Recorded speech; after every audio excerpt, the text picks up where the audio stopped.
Bueno, bienvenidos a todos. Como mencionaba Jim y Débora, mi nombre es Lucía Fajardo, para los que no me conocen.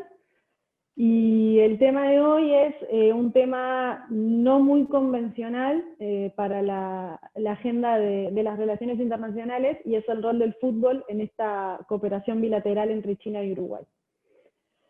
Un poco sobre mí en estas 5 fotos. Soy licenciada en Relaciones Internacionales, graduada de la UDELAR, aquí en Uruguay.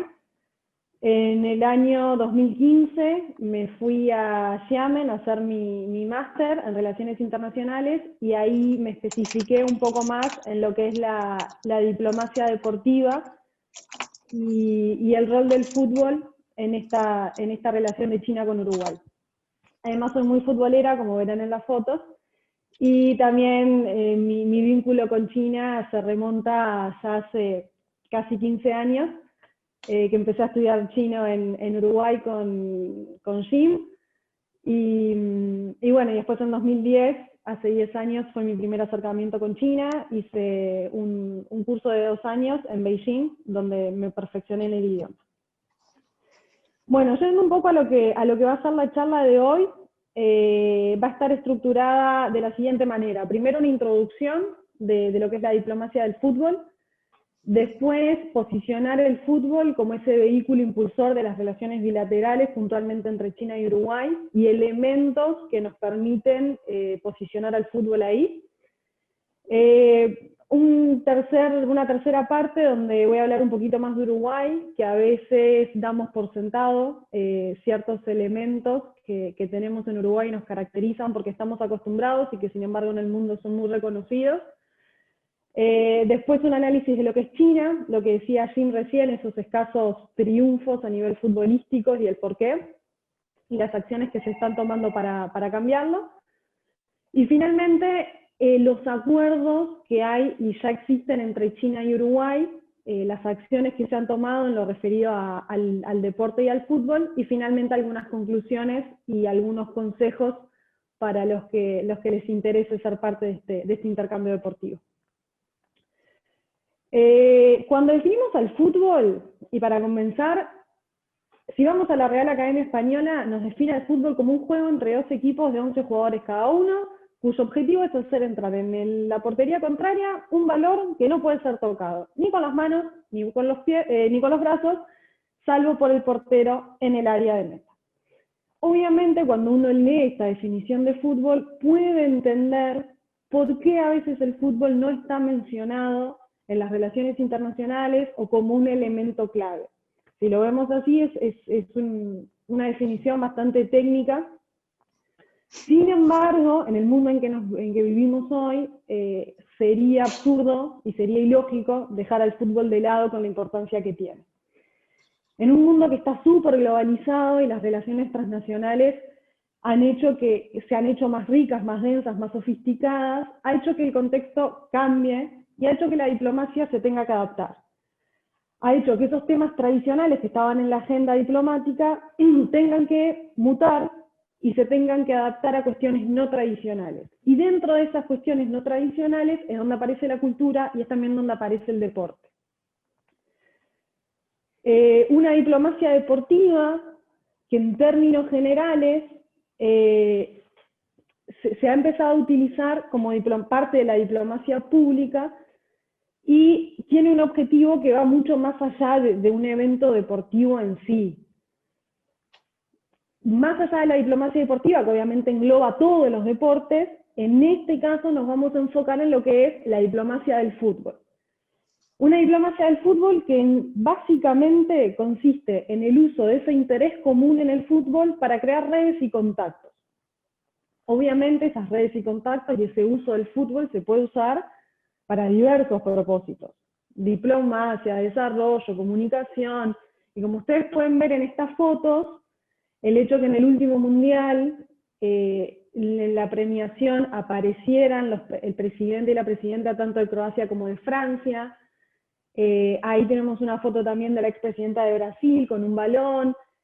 Es un elemento que evidentemente potencia futbolísticas están apoyando un poco todo el desarrollo de la política desde ese lado. Y en esta foto podemos ver un elemento clave para esta charla. Y en esa foto nosotros vemos al actual presidente de China, Xi Jinping, en un viaje que realizó a Inglaterra en el año 2000 y poco, donde se lo llevó a visitar el estadio del Manchester United, y obviamente, ya conocido, apasionado del fútbol, el presidente de China, ha sido un elemento que no solo en Inglaterra lo han usado como cuna del fútbol, sino que en diversos países donde el presidente chino se ha viajado y se ha movido, lo han sabido utilizar. Pueden ver en esta foto variadas visitas del presidente Xi Jinping en el mundo y ya un elemento innegable que es la diplomacia del fútbol y la utilización de este deporte para establecer un vínculo más cercano y generar un interés en común que permita después avanzar en otros aspectos. Tenemos Brasil, tenemos Argentina, tenemos Alemania y otros países. Ahora, ¿cómo posicionamos este deporte como un vehículo impulsor en las relaciones bilaterales puntualmente de China para con Uruguay? Y ahora a continuación voy a nombrar diferentes aspectos que he logrado identificar con el tiempo que nos permite generar un espacio de complementariedad entre lo que es China y lo que es Uruguay. Es decir, ciertos elementos que son bien dispares en lo que es la realidad de un país y del otro y nos permite abrir un espacio donde se puede generar cooperación en lo que es el fútbol. En primer lugar, tenemos lo que es la población en términos de cuantía. Tenemos un país de casi 1.400 millones de personas por un lado y tenemos un país de 3 millones por otro. Un país de 3 millones que sin embargo tiene un número de jugadores per cápita, de jugadores de fútbol obviamente per cápita altísimo, mientras que nos encontramos por el otro lado con un país con una densidad de población altísima y sin embargo a nivel de fútbol hay muy poco. Entonces acá se nos presenta un primer elemento donde como uruguayos, siendo tan poquitos y sin embargo con una gloria futbolística tan grande, nos permitiría posicionarnos con un know-how para poder transmitirle a ese público gigantesco que tenemos del otro lado. El clima es otro elemento que nosotros damos por sentado, y no hace falta que describa dónde está Uruguay, porque todos los que estamos acá somos uruguayos, pero sabemos que estamos en un país donde si bien existen 4 estaciones, algunas más cálidas, otras más templadas y otras más frías, es un país donde se permite jugar al fútbol los 365 días del año, porque no tenemos nieve, porque no tenemos climas extremos ni de calor ni de frío. Entonces eso también permite posicionar a Uruguay como un lugar donde potencialmente se pueda generar intercambios para prácticas y demás, porque nos permiten jugar al fútbol todo el año. Por el otro lado, tenemos a China, que ya pueden ver en el mapa su vasta extensión, y en esa vasta extensión tenemos climas súper diversos, y tenemos climas en zonas muy áridas con desierto, tenemos climas de montaña, tenemos zonas de montaña, tenemos climas muy fríos, como es el norte con Jarpín y zonas heladas, tenemos un sur más cálido, pero esta variación climática también ha generado, y es una de las explicaciones del gran debe que tiene China para con el fútbol. Además, en lo que refiere a la historia y a la inserción de los países en lo que es el concierto mundial, Uruguay se presenta como un país bastante neutral, un país que evidentemente ha tenido conflictos y guerras, pero que ha crecido y se ha desarrollado en una forma neutral, sin conflictos muy extensos, y que le ha permitido que sus habitantes tengan tiempo libre para desarrollar el deporte, para poder desarrollar actividades de ocio y generar esa cultura futbolística que tenemos en Uruguay.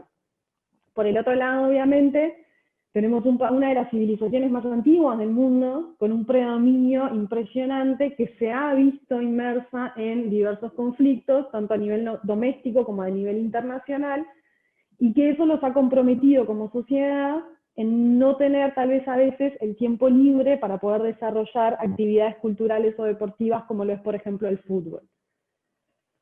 A modo muy brusco y un resumen espantosísimo, que si Jim lo ve ahí me va a decir algo, es poder diferenciar lo que fue China en la era antigua, la era imperial y la era moderna, pero como para que tengan un pantallazo de que es un país y una civilización que ha pasado por diversas dinastías, por diversas guerras, gobiernos que se diversificaron, gobiernos que se reunificaron después, guerras con el extranjero, con Japón, guerra del opio, y después en una era moderna, que incluso ya en los 1900 tenemos la fundación de la República de China, el país dividido en lo que es la China nacionalista y comunista, enfrentamientos entre ellos, el 1 de octubre de 1949 la fundación de la República Popular de China, y también, incluso después de la fundación, tampoco fue un clima de tranquilidad y de paz como para que se permitiera el desarrollo del deporte como el fútbol.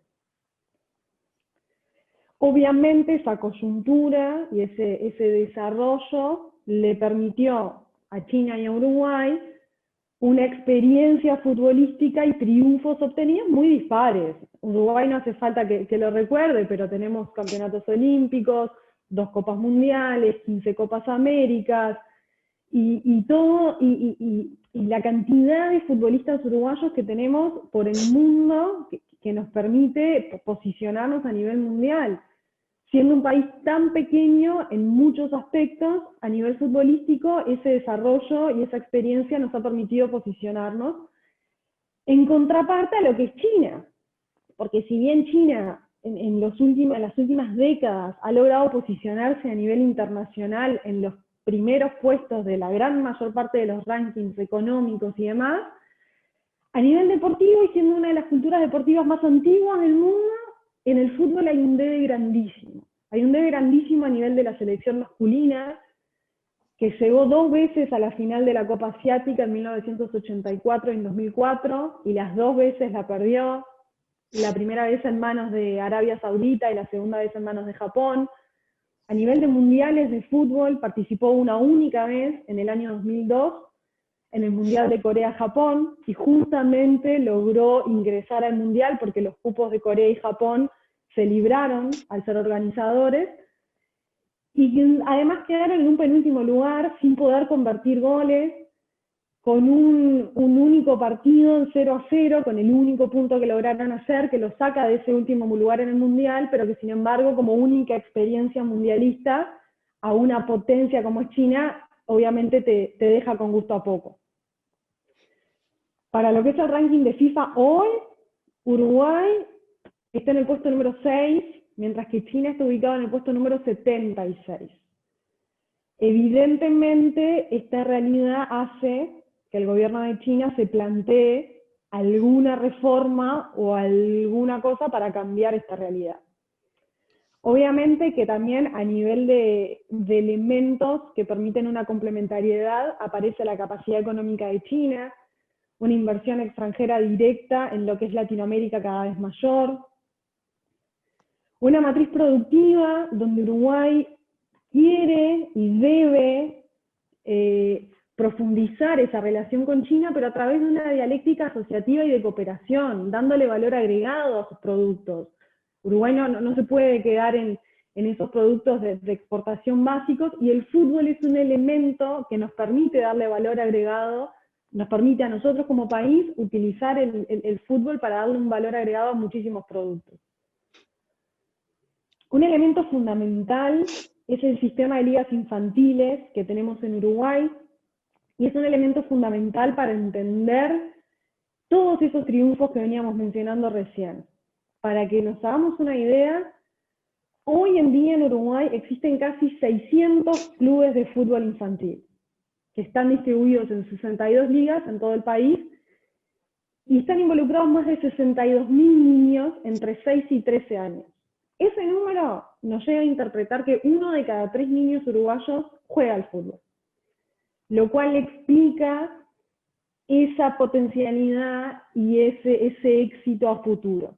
Obviamente en Uruguay el fútbol infantil es un movimiento social con una base deportiva, están incluidos los padres que están súper comprometidos con este deporte y que hacen que el éxito y el apoyo a esos niños se vea después reflejado en lo que son los éxitos a nivel de país. Desde 1966 en Uruguay además está DIC, que es la Asociación Deportiva de Integración Colegial, donde hay 76 colegios privados que son parte también de esta liga, apoyando un poco más, además de esos casi 600 clubes que decíamos recién, tenemos 76 colegios que además practican este deporte. Y es un baby fútbol que apunta también a un profesionalismo que se ve reflejado en un montón de resoluciones, por ejemplo en 2007, que establece que los entrenadores, los directores técnicos de estos equipos tengan un título para desempeñar esa función, la frecuencia con que se dan esos entrenamientos, porque después del colegio suelen ser por lo menos 2 veces semanales y un partido los fines de semana. Y uno ahí podría pensar que China, y con la población que tiene un nivel de sistemas de ligas de fútbol infantiles súper desarrollados. Y sin embargo, y acá hay uno de los grandes por qué y explicación a ese debe de China, es que en China no existe un sistema de liga de fútbol infantil. Ninguno. Entonces, acá nos explican el por qué esa falta de cultura futbolística desde los niños. Se estima que hay 50.000 niños que practican el fútbol infantil, o sea, es una cantidad ínfima para lo que es China. Y acá tenemos también que tener en cuenta el elemento cultural y la presión que tienen también los niños chinos a nivel educativo, que hace y explica que no tengan el tiempo suficiente tampoco para dedicarle a este deporte. Y acá viene una de esas explicaciones que yo les contaba hace un rato de, frente a esta realidad, con ese gran debe que tiene China respecto a su fútbol, y con ese gran fanatismo que tiene Xi Jinping con el deporte, además de ver una nación que se ha posicionado en las últimas décadas a nivel mundial como la gran potencia, por así decirlo, el líder chino, Xi Jinping, junto a su gobierno, ha promovido diferentes planes de reforma para el fútbol. Junto a esos planes de reforma, también previos, el plan de reforma fue en el año 2015, previo a ese plan de reforma en el año 2009, ya habían algunos proyectos para incluir el fútbol en el currículum de los niños a nivel de primaria. Y para que se hagan una idea de los números que está manejando este plan de reforma, uno de los puntos que se maneja es la apertura de 50.000 escuelas de fútbol específicas para niños en el territorio chino. Además de estas 50.000 escuelas específicas para el entrenamiento de fútbol, se plantea, y ya se ha implementado, el agregar la disciplina del fútbol como materia obligatoria en el currículum escolar de los niños. O sea que, al que le gusta el fútbol, va a estar en contacto con el deporte de manera obligada desde el colegio, y el que no, va a estar en contacto, va a saber, tal vez no le guste jugar, pero sí por lo menos va a estar más afín y más cercano a lo que es el deporte. Obviamente, otro punto que es importante para este desarrollo y estos aspectos de complementariedad entre China y Uruguay es posicionarnos como países en vías de desarrollo, un esquema de cooperación sur-sur y una China que se ha mostrado muy amiga a lo que es Latinoamérica, muy amiga a lo que es Uruguay, y un ambiente internacional que nos permite también generar proyectos e intercambios a nivel de país. Obviamente, y una muestra clara de este esquema de cooperación sur-sur y de las buenas relaciones que hay, ha sido el intercambio de visitas de altísimo nivel en los últimos años, con visitas presidenciales, a nivel ministeriales y demás, entre China y Uruguay. Obviamente China se pronuncia activamente por esa cooperación sur-sur, con el objetivo justamente de promover y de seguir esa cooperación con los países en vías de desarrollo, y una clara muestra de eso también son las becas, que se dan a nivel más allá del deporte, a nivel estudiantil y de posgrado, y lo hablo desde mi propia experiencia, permitiéndonos a países en vías de desarrollo también disfrutar de ese intercambio y de esa cooperación. Justamente esa actitud propicia y positiva de cooperación se muestra a nivel gubernamental. Hubo una reciente llamada de Luis Lacalle Pou para con Xi Jinping hace muy poquito. En el año 2016, el expresidente Tabaré Vázquez viaja a China y fue una visita impresionante donde se llevaron a cabo muchísimos acuerdos. Y dentro de esos acuerdos, fundamental lo que se trajo Uruguay fue elevar ese vínculo bilateral de China con Uruguay a una asociación estratégica. ¿Y qué nos permite eso? Fortalecer ese vínculo entre ambos países a todo nivel. No solo a nivel político, no solo a nivel económico, sino también a nivel cultural y a nivel deportivo, y eso fue fundamental. Llegando un poco a lo que es Uruguay, y esta parte la voy a hacer medio que rápido, porque evidentemente es la parte en la que estamos más afín y lo tenemos más cercano. Simplemente voy a mencionar algunos elementos que deberíamos reconocer y reconocernos como país, que podemos tomar para colaborar con los objetivos de este plan de reforma del fútbol de China. Obviamente, como mencionaba recién, el contexto histórico de Uruguay permitió que el fútbol, una vez que arriba, de parte de los ingleses, en los puertos y demás, se desarrolle de una forma muy natural. Es un deporte que llama la atención desde el vamos a la población uruguaya, que empieza como una imitación, que lo tomamos de los ingleses, pero que enseguida nos permite generar un poco de identidad nacional, de identificarnos como uruguayos. Y en esas épocas de la independencia y demás, fue un elemento clave para la formación del carácter del Uruguay. Además, debemos recordar que Uruguay en los 1900 hay una expansión económica muy buena, eso nos permite tener condiciones laborales buenas, mayor tiempo de ocio, una legislación social y laboral que permitió mayores ingresos, y también un consumo de espectáculos que hace que el fútbol en Uruguay tenga la posición que tiene hoy. También está el concepto de la garra charrúa, que para los que no son tan afines al deporte es una expresión que nace del Campeonato Sudamericano de 1935, donde Uruguay se enfrenta a Argentina en un partido muy intenso, y los jugadores uruguayos evidentemente mostraban muestras de cansancio absoluto, y esa garra charrúa se identifica con ese sentimiento de esperanza y de aferrarse a las ganas frente a una superioridad técnica del equipo contrario. Entonces, esa garra charrúa, además identificada en esos habitantes aborígenes del Uruguay, se transforma en esa expresión tan futbolera y tan conocida para todos nosotros, que nos identifica a veces frente a rivales con mucha más potencia de lo que podría a veces tener Uruguay, o con otras capacidades y otro apoyo económico, y sin embargo, basados en esa garra charrúa, podemos explicar muchísimos de los triunfos de Uruguay.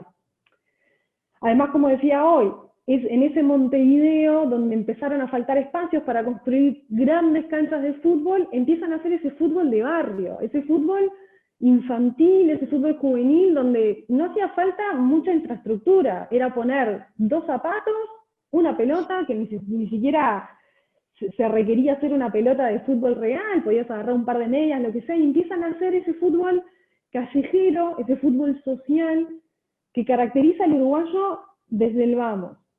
A un niño uruguayo uno le tira una pelota y por instinto la corre. En China, en los últimos 5 años de investigación, lo he hecho a modo de prueba, de tirar pelotas, y la ven pasar.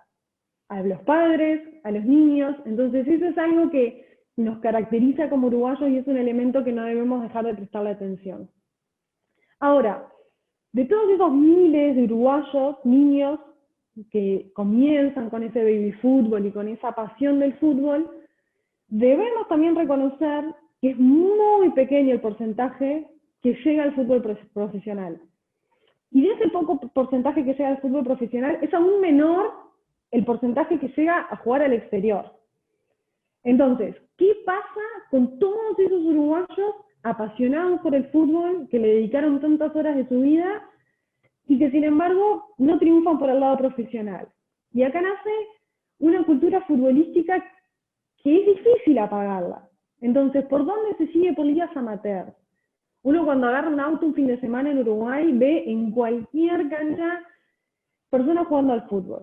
Entonces, ese desarrollo del fútbol amateur también es una explicación del posicionamiento del fútbol en Uruguay. Tenemos la Liga Universitaria, Liga Montevideo, Liga América, ligas amateur por doquier, con fines económicos, no necesariamente, simplemente encontrar un espacio para poder seguir practicando ese deporte, ese movimiento social con base deportiva. Obviamente en Uruguay también es importante destacar, y como un elemento que podemos también utilizar para apoyar la reforma del fútbol en China, los diferentes programas y políticas gubernamentales vinculadas al fútbol. Una de ellas es de la selección uruguaya en el año 2006, que es la institucionalización de los procesos de selecciones nacionales y la formación de sus futbolistas, que tiene como objetivo esa formación integral del futbolista, no solo en el área profesional, sino también institucional y personal. Dentro de esos programas también tenemos Bola al Futuro, que nace en el año 2009, y nace con un objetivo de apoyar tanto a las niñas como a los niños en ese desarrollo de futbolistas, pero que les permita también insertarse en la sociedad. Tratar de evitar el abandono de los estudios, que sabemos que es algo que se da mucho en el Uruguay por la presión que hay respecto a los futbolistas. Y este programa está dividido en 3 grandes áreas: un área médico-sanitaria, un área educativa y un área estrictamente deportiva, obviamente. Y otro de los programas que se trajo del Mundial de 2010 es la Fundación Celeste, programa o proyecto que en realidad traen los jugadores de la selección a su regreso de la participación del Mundial del 2010, y que tiene el propósito de fomentar esos valores del deporte en la educación de los niños, y particularmente lo hacen a través del fútbol. Entonces, ahora yendo un poco más a lo diferente de esta charla, y es China. China persiguiendo ese sueño futbolístico. Una China que, si bien hoy en día reconocemos que tiene un gran debe para con el fútbol, es la cuna del fútbol. Porque la FIFA reconoce que los primeros indicios tempranos del fútbol se remontan a la antigua China, hace más de 3.000 años. Un deporte que evidentemente tiene ciertas diferencias a lo que es nuestro fútbol moderno. Era un deporte que se jugaba con una pelota de piel y que adentro estaba rellena de pelo o de plumas, y se pateaba entre 2 arcos de 10 metros de altura. Imagínense ahora patear esos arcos de 10 metros de altura. Se estima que probablemente era un deporte que se utilizaba para el entrenamiento militar, y ese fútbol inicial se llama Su-Chi. Ese Su, que es patear, y ese Chi, que es ese tipo de pelota específica que se utilizaba. Es un deporte que se hace súper popular en China, en esa China antigua, porque el primer emperador de la dinastía Han, Liu Pan, era un fanático de este deporte. Entonces es un deporte súper practicado y muy especializado en lo que fue China. Sin embargo, con el correr de los años y de los siglos, allá por el siglo XIV, durante la dinastía Ming, tiene un declive y va quedando en la nada. Y entre lo que fue esa cuna del fútbol, del Su-Chi, a lo que es hoy, vamos a ver diferentes elementos que explican un poco lo que fue ese declive de decir somos los padres del fútbol a hoy estamos en el puesto número 76 en el ranking de FIFA. Entonces, ¿qué pasó? ¿Qué explica ese gran debe que tiene China? Bueno, en primer lugar, lo veníamos diciendo recién, todos esos asuntos internos a nivel de historia que se fueron suscitando en China y que obviamente hacen que el ciudadano chino no tenga tiempo de ocio ni una capacidad para poder disfrutar ni practicar este deporte. Otro de los elementos que se señala en la literatura de este éxito bastante dispar del fútbol chino es la cultura china. Es esa cultura china que a veces, más centrada en el individualismo, lo vemos, por ejemplo, a nivel de las Olimpiadas. A nivel de medallistas individuales, China está en primer lugar siempre. Ahora, en los deportes colectivos está un poco más en el debe. También se explica por una falta de exposición a competencias internacionales. No vemos a China muy expuesto. Evidentemente en el último tiempo sí, pero si nos vamos décadas más hacia atrás, no vemos un equipo nacional de China participando de eventos y competencias futbolísticas internacionales. Y finalmente, un punto clave y fundamental es la ausencia de ligas infantiles de fútbol en China y la falta y el pausado desarrollo de esos programas de fútbol a nivel escolar. Entonces, el gobierno de China toma cartas en el asunto y el 27 de febrero del año 2015, el Comité Central y el Consejo de Estado de la República Popular de China aprueba el Plan de Reforma de Fútbol Chino y se compromete a su implementación. Y cuando China hace un plan y se compromete a implementarlo y plantea objetivos a corto, mediano y largo plazo, atención, porque a largo plazo es posicionar a China como nación futbolística para el año 2050. Previo a eso y a corto plazo, este plan de reforma del fútbol nos plantea mejorar el ambiente y el contexto para que se desarrolle el fútbol, optimizar el sistema de gestión del fútbol, crear un modelo de gestión de fútbol con características chinas, que no es cosa menor, porque a veces nosotros nos olvidamos de que para adaptar un proyecto y una reforma nos debemos adaptar a lo que son las condiciones del lugar o de la persona a lo que nos estamos proyectando. Y también busca crear una estructura que desarrolle la industria del fútbol y ese fútbol profesional de manera conjunta. A corto plazo. A mediano plazo, ¿qué busca este plan? Busca que se incremente el fútbol juvenil, pero que se incremente en serio, de forma significativa. Además busca organizar esa liga profesional de chino a nivel de posicionar a la Superliga China como dentro de los mejores de Asia, posicionar a su selección masculina dentro de las mejores de Asia, y que la selección nacional de fútbol femenina, que supo estar en lo alto del fútbol internacional, retorne y vuelva a posicionarse así. Cuando hablo de mediano plazo, un plan que se aprobó en 2015, estamos hablando de 2025-2030. Y finalmente pasamos a los objetivos a largo plazo, que son para 2050, y acá ya se propone un desarrollo exhaustivo y completo de lo que es el fútbol chino, convertir el fútbol en un deporte con participación universal de masas, y esto es fundamental, generar identidad, generar un seguimiento de lo que es el país en sí para con el deporte, establecer en la sociedad una cultura saludable del fútbol, además de promover la competitividad internacional de la selección masculina, posicionándola en lo más alto, establecen organizar y ser sede del Mundial. Para esto ya vemos un claro aporte y un claro cambio, que es que el grupo empresarial chino Wanda, que lo deben haber visto y ahora lo vamos a ver como apoyo y dueños de un 20% del Atlético de Madrid, se convirtió en patrocinador de FIFA, gran órgano rector del fútbol obviamente, y que esto genera un mayor espacio para que estos objetivos que veníamos hablando recién, obviamente se cumplan. Acá hay un resumen de lo que son los diferentes objetivos que veíamos recién, planteados en el corto, mediano y largo plazo.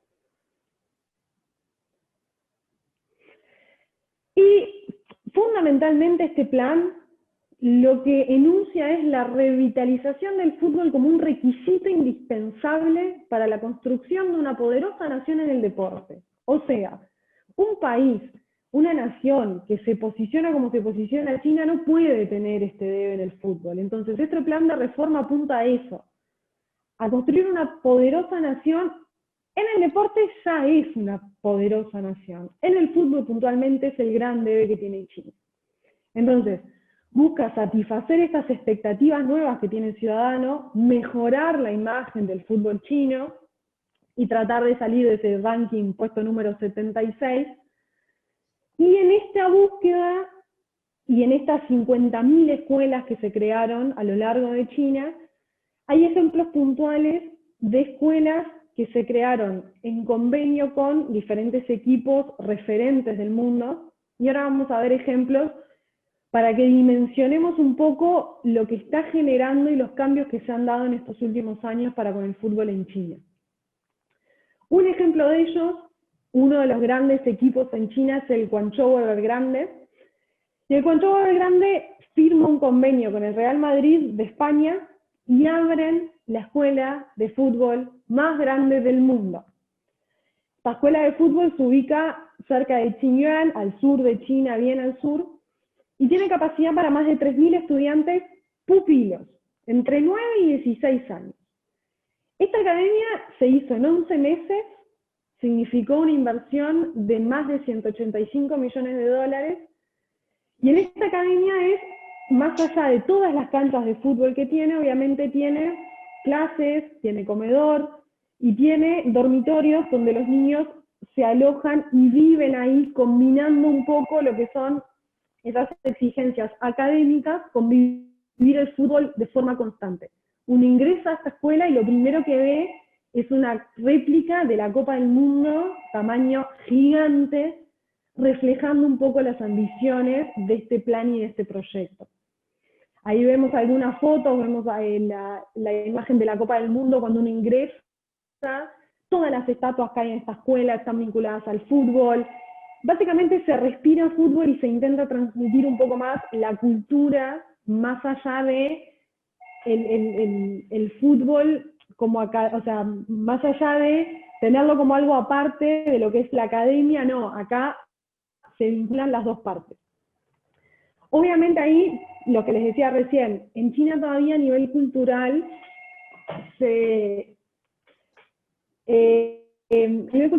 todavía el fútbol se ve como una pérdida de tiempo. Todavía el fútbol no se identifica ni como un disfrute, ni como una inversión.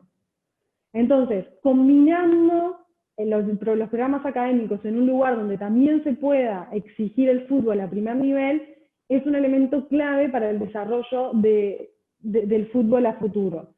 En esta academia, además, los entrenadores, obviamente hay entrenadores chinos, pero los jerarcas y los jefes entrenadores vienen todos de la Academia de Fútbol del Real Madrid, de España. ¿Y cómo se eligen a estos niños? ¿Qué niños chinos participan de esta academia? Bueno, no es al azar, sino que hay un equipo de entrenadores españoles junto a chinos que salen a la búsqueda de estos estudiantes que van a formar parte de esta academia, por todo el país. No es barato ser parte de esta academia, la matrícula son más o menos $8.500 anuales, pero sí, la gran mayoría son becados. Como son seleccionados y la admisión se basa en los méritos, si bien puede que muchos de estos niños no tengan la posibilidad de pagar estos $8.500, es todo financiado y se otorgan la gran mayoría es a través de becas.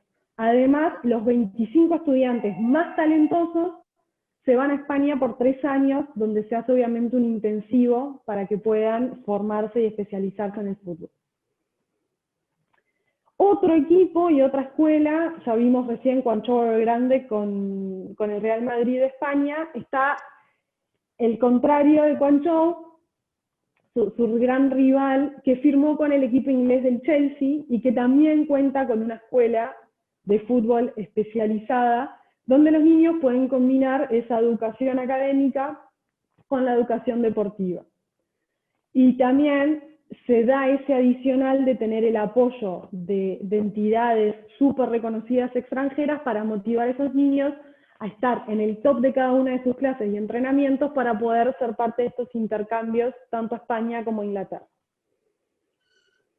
También hay un proyecto, que ahí pueden ver las fotos, que ya no son ni de 6 ni de 9 años, sino que son niños chiquitos, y estamos hablando de niños en jardín de infante de 3 a 6 años. Y este proyecto de la Asociación China de Fútbol, que tiene sede en Beijing, el Children's Soccer Project, apoya y exige la apertura de 10.000 jardines de niños con actividades y temas de fútbol. Ya no es lo que veíamos recién, que era una combinación ya a nivel de primaria y secundaria de ese programa académico con el fútbol, sino que es un jardín de infantes común y corriente, pero con un poco más de afinidad y con un poco más de tratar de inculcar en esos niños más pequeños un acercamiento a lo que es el fútbol. Debemos recordar que, que uno de los objetivos del plan de reforma que decíamos recién es lograr que 50 millones de niños y adultos estén jugando al fútbol para el final de la próxima década. Dentro de este plan de reforma no solo está el desarrollar y el mejorar este fútbol base, sino que también hay un segundo eje estratégico que está centrado en el desarrollo de la industria del fútbol.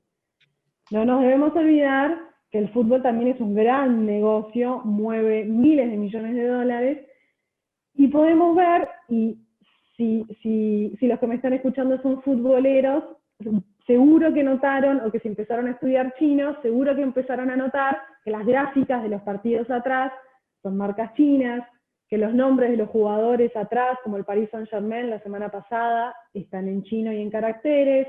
Entonces, se vio un aumento de compra de clubes extranjeros por capitales chinos, como una táctica para también tener un poco más de presencia a nivel del fútbol internacional. Uno de los ejemplos que hablábamos recién es el grupo Wanda, comprando un 20% de las acciones del Atlético de Madrid y dándole el primer estadio con apellido chino en Europa, que es el Wanda Metropolitano en Madrid. Además, otros equipos europeos vieron inversiones chinas para sus clubes, como el Milan, el Aston Villa, el Manchester City, entre otros, muchísimos, que sin duda, si empiezan a prestar un poco más de atención en los partidos, van a empezar a ver ciertos elementos que nos van a ir dando pautas de que ahí hay una inversión de capitales chinos. Obviamente, el caudal de personas que tiene China y que representa a China son muchísimos millones de espectadores, muchísimos millones de consumidores de merchandising. Entonces, y sobre todo las ligas europeas no han sido ajenos a este mercado, y a veces nos podemos cuestionar, ¿por qué este partido de la Liga de España se juega a esta hora? Que en España es tarde, acá me queda temprano, y justamente acomodaron muchos de sus partidos, tanto la Liga Española como la Bundesliga alemana, para que la transmisión sea en horarios acordes al público chino y no al europeo ni al latinoamericano. Obviamente estos planes de patrocinio que han firmado varias empresas chinas para con equipos europeos, exige también a veces que se vaya a hacer una pretemporada a China, donde también son elementos y circunstancias donde el consumidor chino del deporte y esos niños pueden tener un acercamiento puntual con sus ídolos, tienen la oportunidad de verlo en partidos, y también se promociona el fichaje de jugadores chinos en competiciones europeas. Y esto me parece un elemento fundamental también, porque a cualquier niño uruguayo que se le pregunte qué quiere ser cuando sea grande, además de poder decir futbolista, identifica inmediatamente a ídolos. Suárez, Cavani, Forlán y demás. En China, sin embargo, en básquetbol no hay ninguna duda. Un referente del básquetbol chino jugando en la mayor liga mundial, NBA, es Yao Ming. Entonces, eso ya pretende e inspira a los niños un ideal para con el básquetbol. En el fútbol, sin embargo, esa figura todavía no existe. Solo 11 jugadores chinos de fútbol profesional debutaron en ligas europeas. En la Serie A de Italia todavía ningún chino jugó. Y al día de hoy, el más popular, por así decirlo, es Uley, el número 7 de la selección, que hoy en día juega en la Liga Española. Acá vemos los 11 jugadores chinos que han jugado en ligas europeas, 3 en la Bundesliga, 1 en la Liga de Francia, la gran mayoría en la Premier League de Inglaterra, y 2 en la Liga Española, uno de ellos, Uley, que a nivel de China hoy es la figura que más motiva a los niños y al público chino en general. Ahora, me pueden preguntar, bueno, acá sabemos cómo funciona el fútbol uruguayo, tenemos el campeonato uruguayo, la A, la B. Bueno, en China, ¿cómo se estructura este fútbol profesional? Hay 3 grandes ligas. La primera liga, que sería la primera del Uruguay, es la Chinese Super League. Después está la Liga 1 y después está la Liga 2, que viene a ser la B y la C. Y obviamente esta Chinese Super League, que empezamos y se empezó a sonar un poco más en los últimos años con inversiones exorbitantes y compra de jugadores internacionales para promover también un poco más esas figuras internacionales en China. Esta Superliga China, que está compuesta por 16 equipos, se funda en el año 2004. Equipos que, sin embargo, ojo, tal vez, y es muy probable que a nivel de conocimiento de China tampoco tenga mucho conocimiento de ligas nacionales de otros países. Para nosotros esto también es un poco ajeno y un poco lejano, pero dentro de estos 16 equipos está el Guangzhou Evergrande, Shanghai Shenhua, Chongqing Lifan, el Hebei Fortune, y puede que a algunos nos suene porque Teve jugó ahí o había algún otro entrenador latinoamericano. ¿Jugadores uruguayos hubo en la Liga de China? Sí. ¿Varios? No. Fueron unos 10 entre el año 2004 y el año 2011, y desde el año 2011 no hay ningún jugador uruguayo de fútbol en el fútbol profesional de China. Esta competición, esta Chinese Super League, se da desde marzo hasta noviembre, en un formato muy tradicional como cualquier otro campeonato, y los 2 últimos descienden a lo que es la Liga B, y los 4 primeros clasifican a la Liga de Campeones de la Confederación Asiática de Fútbol. Una liga que la han ganado varias veces equipos chinos, sobre todo el Guangzhou Evergrande, lo cual permite ver que en los últimos años este posicionamiento, esta inversión y esta reforma ha venido dando sus frutos. Después tenemos la Liga 1, que viene a ser la B de Uruguay. También cuenta con 16 equipos, se funda en el mismo año que la Chinese Super League, y los 2 primeros clasifican y pasan a primera división, los últimos 2 descienden a la Liga 2, una liga que se funda mucho antes, en 1989, y que a diferencia de estas primeras 2 ligas, se divide en 2 grandes grupos, en el norte y en el sur. Primero juegan los del norte, paralelamente juegan los del sur, y después campeones norte y campeones sur juegan entre ellos en un sistema de playoff. Acá armé una gráfica con la cantidad de equipos que hay de la Superliga, de la Liga 1 y de la Liga 2 a nivel provincial. ¿Y qué nos permite ver esto? Nos permite ver cómo se ha desarrollado el fútbol en diferentes provincias de manera muy dispar. Y además, como uno de estos objetivos de este plan de reforma es que se haga un poco más uniforme este desarrollo. Vemos, por ejemplo, en Guangdong, que tenemos, la gran mayoría de clubes están ahí. Hay 2 equipos en la Superliga, hay 2 equipos en la Liga 1 y hay 2 equipos en la Liga 2. Y sin embargo vemos provincias como Fujian, como Gansu, como Anhui, con millones de habitantes y sin embargo no tienen ningún equipo en ninguna de las ligas. Entonces, este desarrollo dispar que se ha dado es uno de los objetivos que el plan de reforma pretende nivelar, y que en cada provincia la gente también tenga la chance de poder participar o de poder tener al menos un equipo identificado a nivel local para alentar. En lo que refiere a la relación bilateral de China con Uruguay, sabemos que las relaciones diplomáticas se vuelven a establecer en el año 1988, y ya desde el vamos se firma un convenio de colaboración en el campo de cultura y educación. Y en ese campo de cultura y educación se busca desarrollar y consolidar la colaboración en diferentes campos: educación, radio, cultura, cinematografía y deporte. O sea que desde el primer convenio, desde que se restablecen las relaciones bilaterales, ya el deporte está sobre la mesa. Como ahí dice el artículo 10 de este convenio firmado en 1988, dice que las partes contratantes colaborarán en el campo del deporte, estimulando las relaciones entre organizaciones nacionales deportivas y fomentando en sus países las visitas de deportistas, equipos y especialistas deportivos. Entonces, se restablecen las relaciones diplomáticas y el deporte ya está ahí.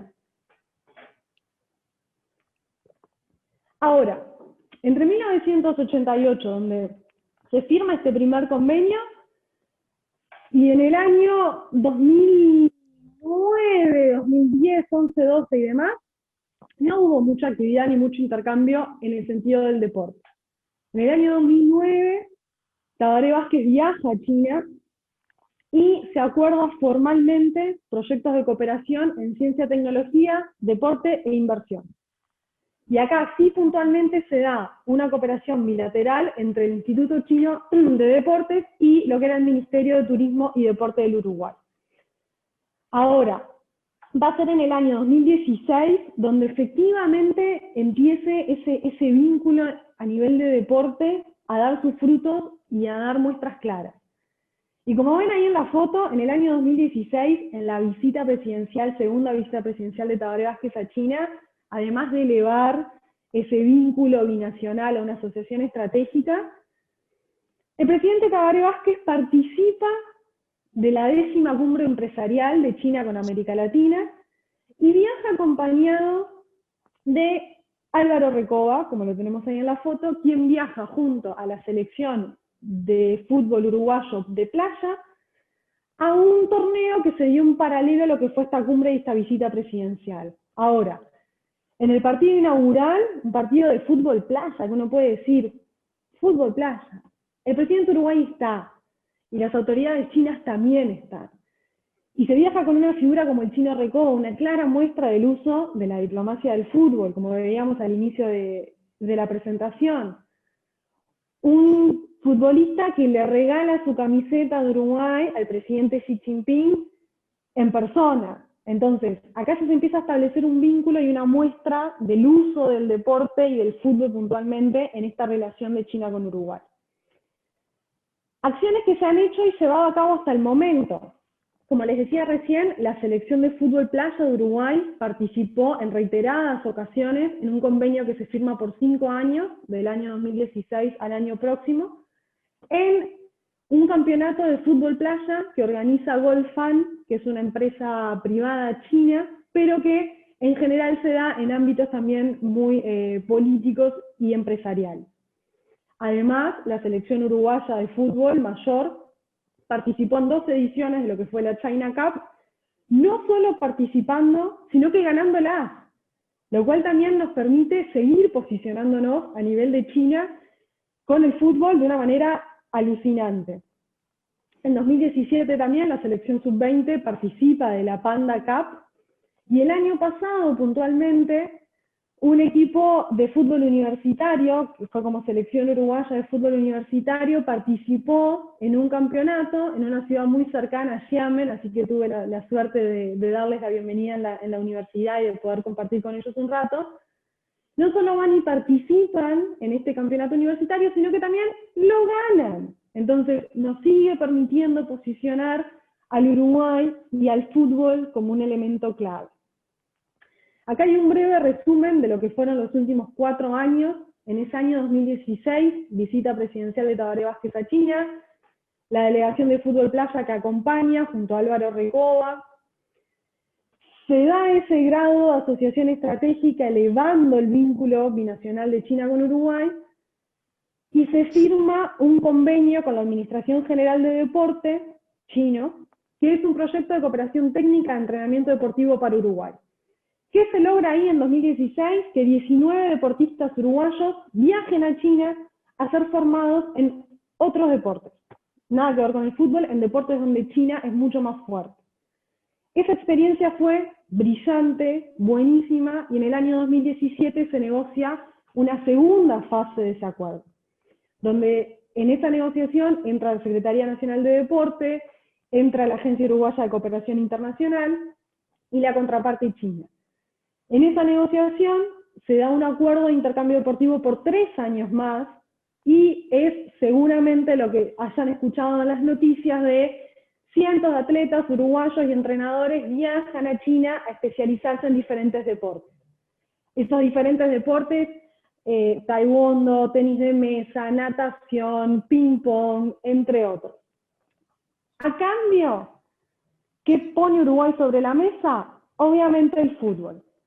Además, en el año 2019, y el año pasado fue un año súper cargado en lo que es deporte y el intercambio deportivo, recibimos una donación importante de China a nivel deportivo. Además, viajaron a principios de año 130 deportistas uruguayos a China.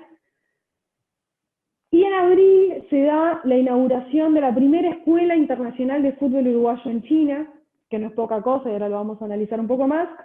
Uruguay, la selección uruguaya participa en la China Cup y la gana.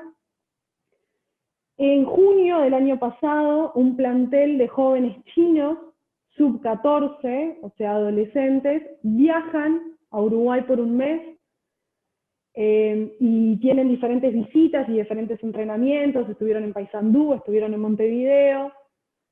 Y en agosto, para formar parte de esta primera escuela internacional de fútbol uruguayo, viajan 2 entrenadores de Uruguay, Tejera y Parodi, como embajadores deportivos de Uruguay a Taiyang a apoyar este proyecto.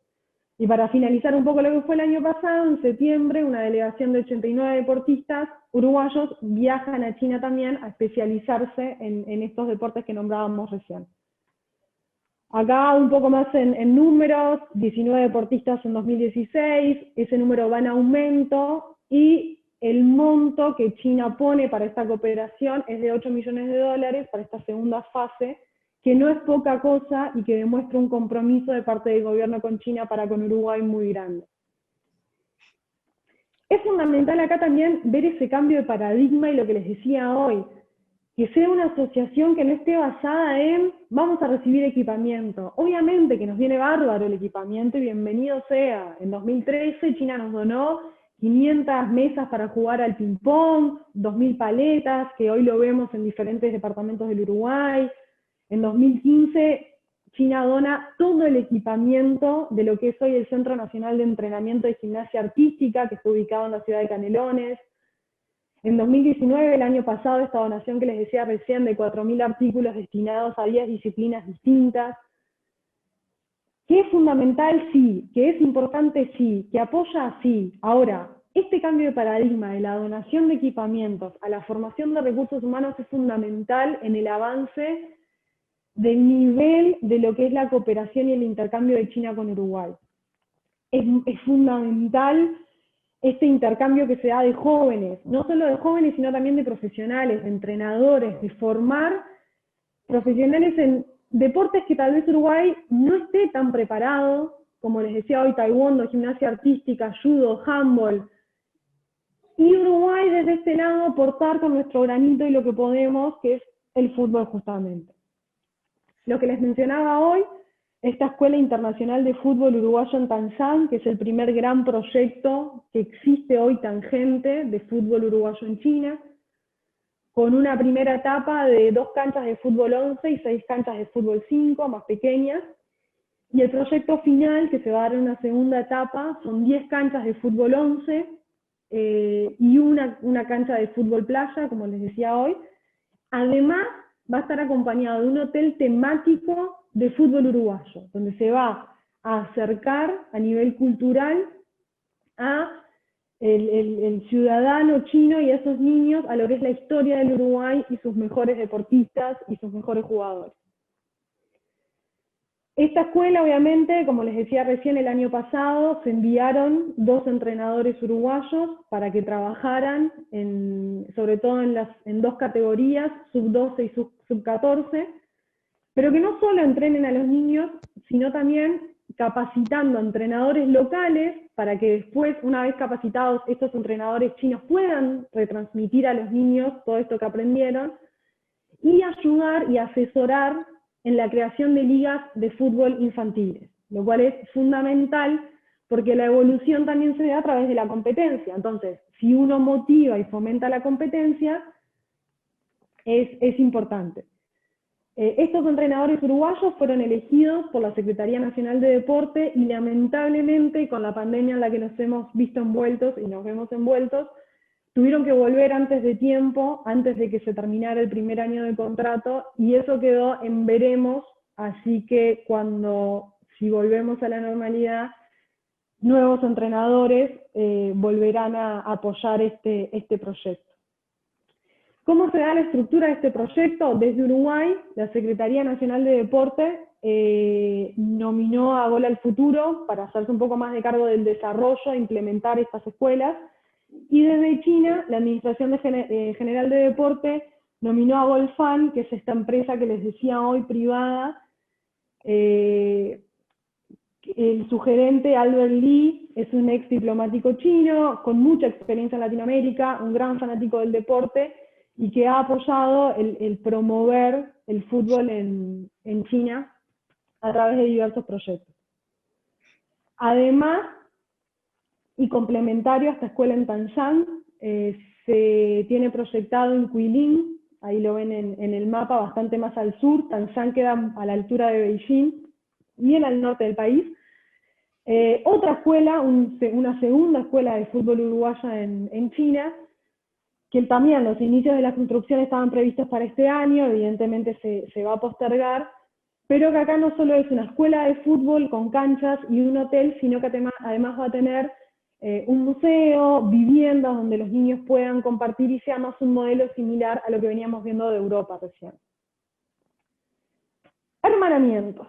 Y seguramente en las noticias hayan escuchado en el último tiempo: el departamento de Florida se hermanó con la provincia o el departamento de Canelones se hermanó con. ¿Qué es un hermanamiento? ¿Por qué nace esta figura del hermanamiento? ¿De dónde viene? Estos hermanamientos entre ciudades vienen desde del fin de la Segunda Guerra Mundial, tratando de establecer y fomentar las buenas relaciones entre, sobre todo, ciudades europeas. Es una idea que después se apoya en el expresidente de Estados Unidos, Eisenhower, y de ahí se motiva un poco más a que no solo esa figura de ciudades hermanas se dé en Europa, sino que se extiende más a nivel internacional. Dentro de los objetivos que se da con estos hermanamientos de ciudades y como una herramienta para la cooperación, es que los pueblos estrechen lazos de amistad, conozcan las diferentes culturas, se promueve el turismo, se dan diferentes experiencias a nivel político, social, cultural y demás.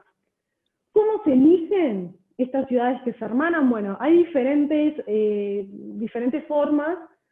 Hay ciudades que se hermanan porque tienen un perfil turístico similar, hay ciudades que se hermanan porque tienen nombres similares, porque tienen historias similares, o hay ciudades que se hermanan porque se complementan en ciertos aspectos. ¿Qué hermanamientos existen hoy? Bueno, el Instituto Confucio, obviamente, instalado en Montevideo, nace con el apoyo de la Universidad de Tsingtao, ciudad hermanada con la ciudad de Montevideo. Además, Montevideo está hermanado con otras ciudades, así como Canelones, La Valleja, Rocha, Rivera, Florida, Paysandú, y es una figura que se viene replicando, y como herramienta podemos utilizarla para que se den estos intercambios deportivos, culturales, no solo a nivel nacional, sino también a nivel provincial o a nivel departamental. Como verán en el mapa, China tiene una extensión enorme, entonces a veces no nos da abasto como país, y más como país pequeño, poder llegar a veces a las exigencias que se nos exigen de la contraparte. Entonces, esta herramienta del hermanamiento sirve para enfocar algunos proyectos que se puedan dar a nivel departamental. Bueno, y finalmente algunas conclusiones y algunas recomendaciones. Respecto a China, vemos que hay una falta de fútbol social, un fútbol social que básicamente no existe, que está muy vinculado a la cultura. También hay un individualismo que viene de la política del hijo único, que hace que a nivel de deportes colectivos tenga que motivarse de otra manera. Estos dos entrenadores que yo les contaba recién que fueron a China, se encontraron con una situación cultural muy diferente a la nuestra. Niños que no gritaban los goles, o niños que gritaban los goles a favor y en contra. Niños que iban a entrenar en chancletas. Entonces, son muchos detalles que a veces nosotros, por tener una cultura futbolística tan importante, los damos por sentados, y sin embargo, en otras culturas son detalles que deberíamos empezar por la base, bien base. Además, el uso del tiempo libre en China también es diferente en cantidad y es diferente en calidad también. El rol que representa el estudio y la competencia que hay a nivel de los estudiantes. El rol de los padres, que es un poco más lo que estoy estudiando ahora, que es ese rol de los padres en apoyar al niño, en motivar al niño para que se involucre con este fútbol a nivel infantil. También un rol de los padres que es complicado, porque a nivel social el fútbol está muy vinculado a antecedentes de corrupción, de incompetencia. Entonces es una imagen que se está intentando cambiar con este plan de reforma también, y algo que es fundamental es el apoyo gubernamental a nivel de China que ha tenido el fútbol en los últimos 5 o 6 años. Desde Uruguay, nuestro fútbol base se presenta como un elemento clave para poder posicionarnos y promocionar esta diplomacia del fútbol entre China y Uruguay.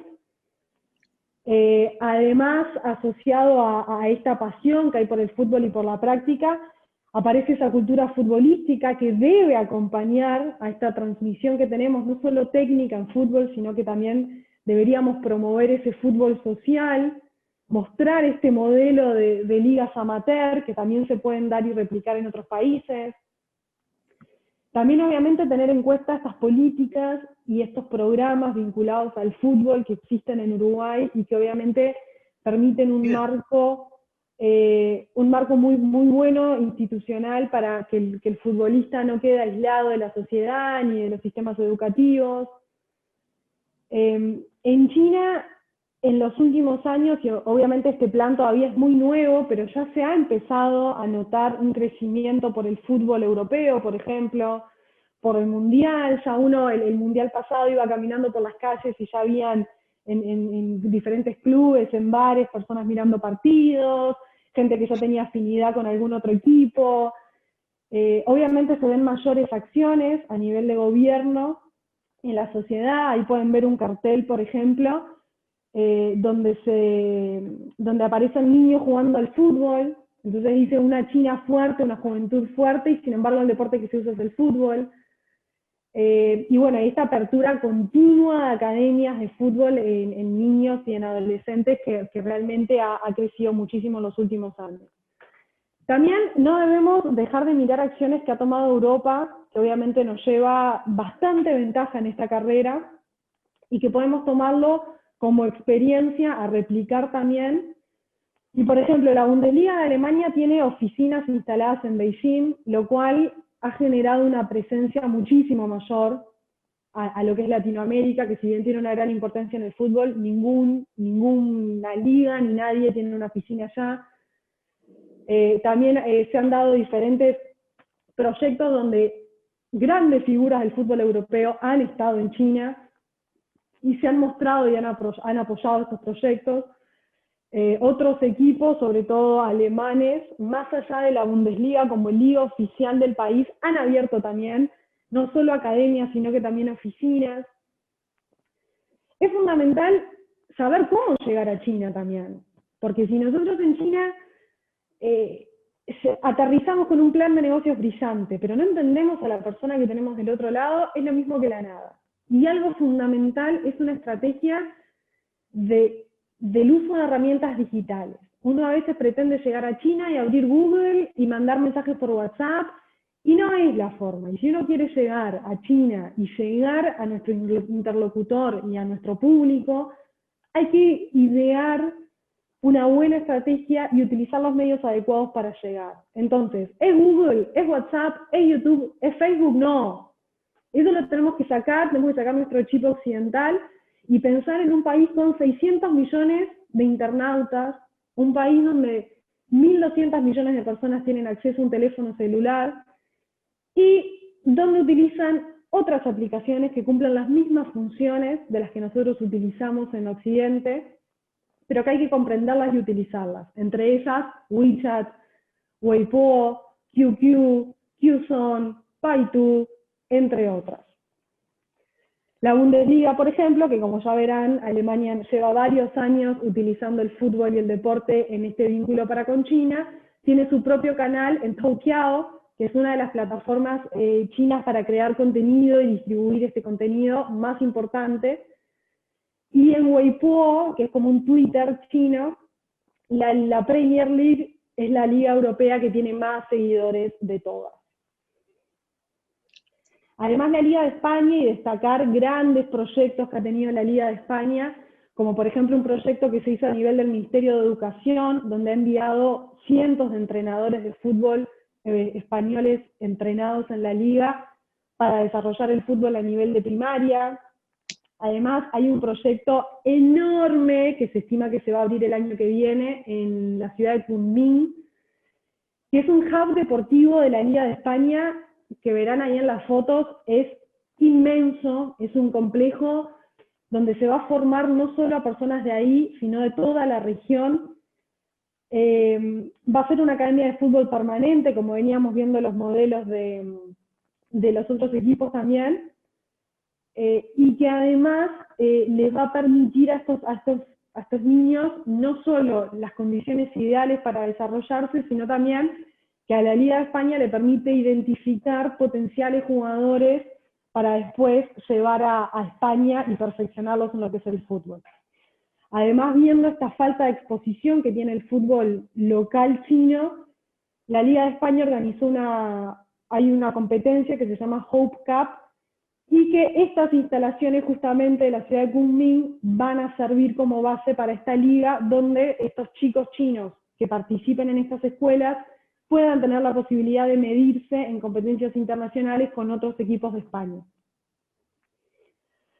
Y bueno, finalmente, y para terminar a modo muy general, se ve en China el avance del fútbol, sí, el avance a nivel profesional, el avance a nivel cultural y social. Hay un gran camino para recorrer todavía, evidentemente. Hay un mayor posicionamiento de la Superliga de China, con mayores figuras, sin duda. Hay que tener en cuenta que también esta Superliga tiene ciertas reglas, como por ejemplo no se pueden contratar más de 4 extranjeros, no pueden haber más de 3 jugadores extranjeros en la cancha al mismo tiempo, lo cual también permite un espacio para desarrollar ese fútbol local, porque ¿de qué me va a servir a mí traer a 11 jugadores del mundo profesionales súper bien pagos si no voy a poder desarrollar mi fútbol local? Pero bueno, estos objetivos se van a poder medir en resultados, obviamente, en el mediano y largo plazo.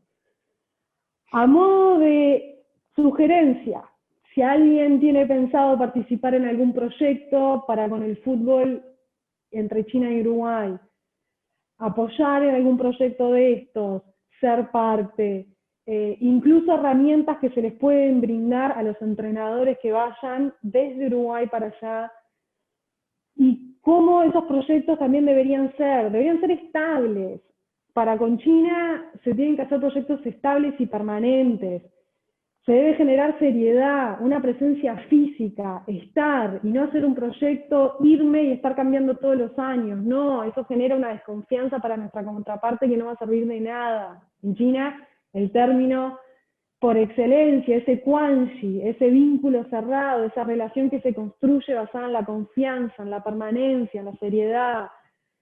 Utilizar una campaña de medios adecuados, saber quién es mi público, saber cómo les tengo que llegar, si necesito un traductor, es una persona fundamental, es un idioma muy diferente al nuestro, pero no podemos dar por sentado que van a hablar en inglés o me van a entender en español. No, hay que hacer el esfuerzo nosotros, hay que llegar de la forma adecuada y por los medios adecuados.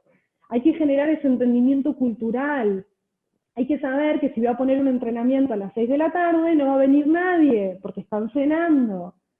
Hay que saber que si quiero hacer una reunión de padres, probablemente muchos de mis niños y mis alumnos vivan con sus abuelos y tengan otras ocupaciones y tampoco tenga la disponibilidad que tengo acá en Uruguay. Entonces son detalles que a la larga pueden terminar haciendo caer un proyecto que tal vez en los papeles estaba buenísimo y las intenciones eran brillantes, pero por estos detalles de entendimiento cultural terminan cayendo. Y finalmente, definir a quién quiero llegar y en dónde. Estamos hablando de un país de casi 1.400 millones de personas. Si yo digo, quiero entrar en China, y lo digo a nivel de fútbol y lo digo a nivel comercial, ¿a China dónde? ¿Quién es el público? A veces es mejor enfocarnos en una provincia, en una ciudad, saber hasta dónde pueden llegar nuestros límites y después es más fácil replicar, es más fácil replicar ese proyecto, esa idea en otros lugares. Pero para empezar hay que ser muy consciente y tener los pies sobre la tierra, qué quiero hacer, a quién quiero llegar, y después de ahí movernos de la manera adecuada y probablemente lleguemos a muy buenos puertos. Tanto a nivel de fútbol como vincular ese fútbol a nivel comercial, productos uruguayos como la carne, como los lácteos. La base del futbolista uruguayo está también en la alimentación, entonces hacer toda una campaña y acompañar esos productos con un apoyo en el deporte. Y como esto, miles de ideas más que como un país pequeño, pero con muchísimos recursos, podemos utilizar este fútbol y este balón como vehículo que siga apoyando esta relación bilateral de China con Uruguay, que tiene muchísimo para crecer y un horizonte a muchísimos años.